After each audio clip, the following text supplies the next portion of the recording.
What is up, Hawk fans? Decided to record this as a car ride rant. It's hard to find the time or the desire to, record it in my normal place. But as I always tell you guys, it's the hardest thing to make content, especially when it's for a sports team, is when they lose. And they aren't having a ton of success. So I'm just going to delve right into it. Most of what I talk about today is going to be centered around like the bigger picture when it comes to Iowa.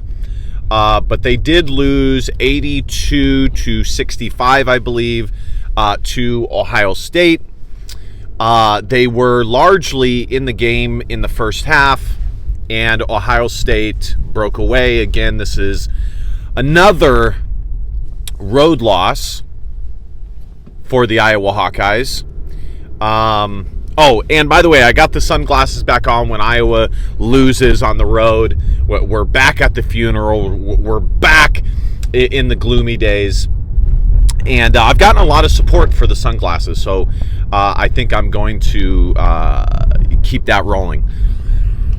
I think it's a way for all of us to kind of commiserate with one another. So I have said this already before, and I'll say it again. This is not something new. Iowa lacks strength. They lack toughness.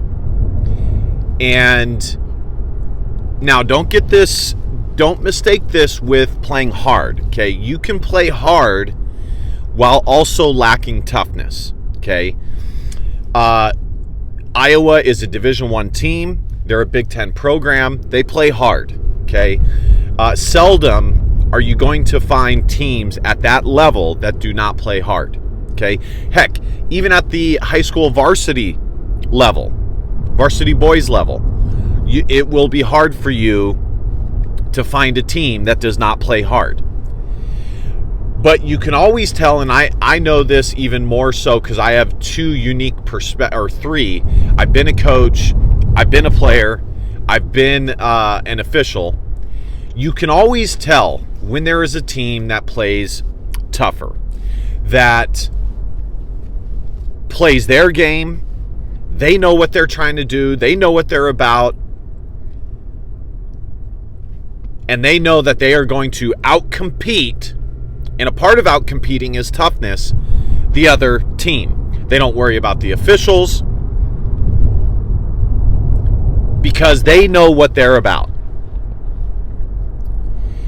And that is at the forefront of why Iowa not only loses on the road, but they get smashed. And yes, it makes a difference, because when it comes to the net rankings, not because people commonly ask me, like they'll pull up some of the quadrants, and I really do appreciate it, by the way. It's when you guys help me that way, it kind of it assists in doing some of the research, so I don't have to. So I really do appreciate that. But they'll post the quadrants, and Iowa will appear to have a better resume based off of quad 2, quad 1, or their quad 2 and quad 1 combined record, but they're not ranked as high as a certain team. And the answer to that is because the net rankings also take into efficiencies, your offensive, your defensive efficiency, plus margin of victory or margin of loss. And so if Iowa, and it looks like they're not going to make the NCAA tournament this year, and at this point I am willing to change my prediction that Iowa will not make the NCAA tournament this year as an at-large bid, because the red flags that they just simply have not fixed. And we're too late into the season to do it. And you know what? Maybe they just don't have the personnel to fix these problems.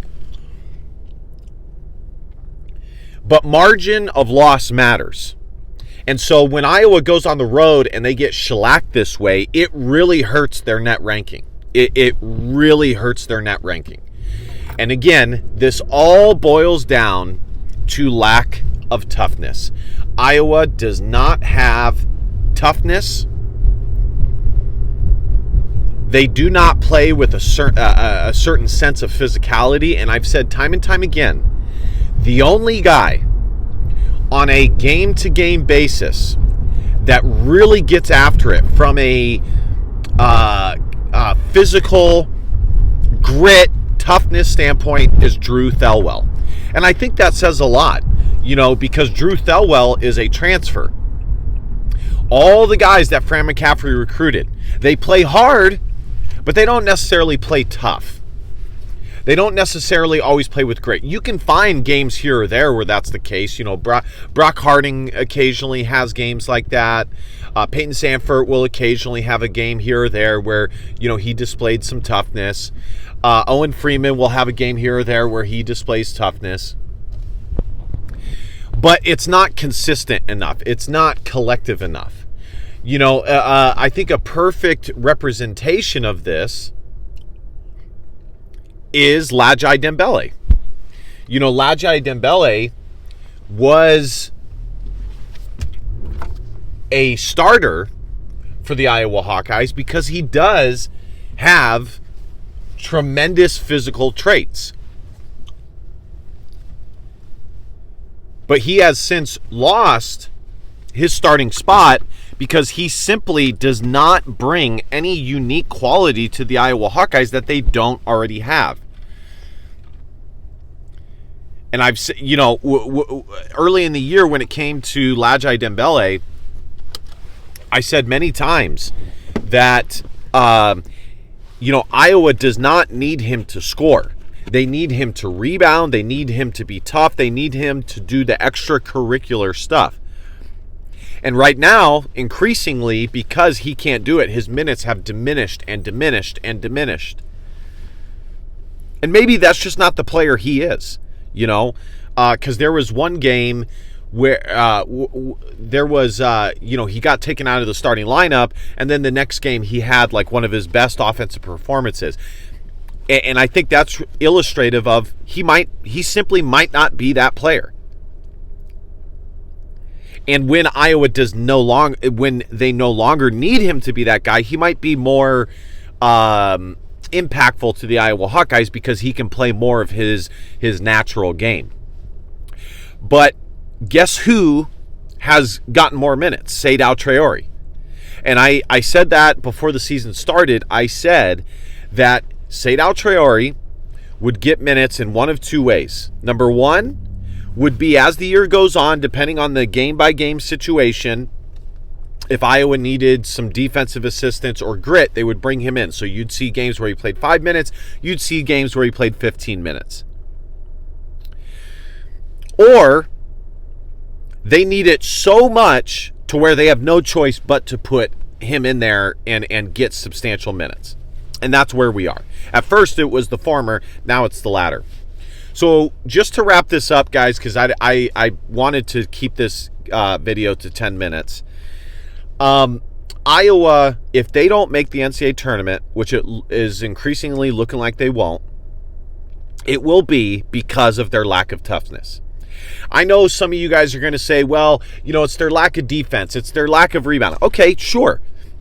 But in the end, those are illustrative, large and parcel of their lack of toughness, their lack of grit on a consistent basis, not a one-off where they have the home crowd behind them and they get, all rambunctious to play hard and stuff like that. No. NCAA tournament quality teams, for the most part, maybe not always, but for the most part, because obviously Iowa has made the NCAA tournament before as being primarily an offensive juggernaut. They are consistently tough. Even when it's not easy to do so, when you're in a hostile, tough environment, they're super tough. They're even more tough in games like that. Iowa in the past has had guys like where they had a really strong offensive game, but they were very physically imposing. Jared Utoff, he was skinny, but man, that guy played hard. He was a rebounding machine. Tyler Cook. There's many guys that Luka Garza played tough, that had really nice offensive arsenals, but they were tough mofos. And so the lack of rebounding, Charles Barkley, I always use this as an example. Charles Barkley always has said that rebounding comes down to desire. Yes, being athletic, tall, all that stuff, it certainly helps. It's easy for him to say that at 6'8", but he was kind of a small player for his position. I mean, he was a small power forward.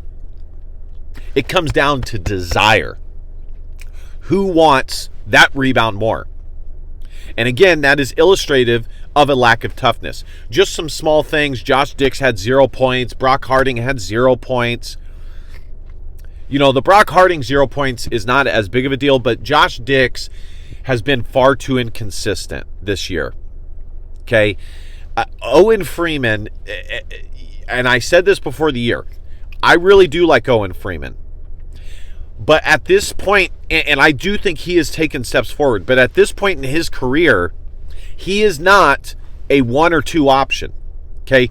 A 1 or 2 option goes to guys that are bucket getters without the offense being run through them.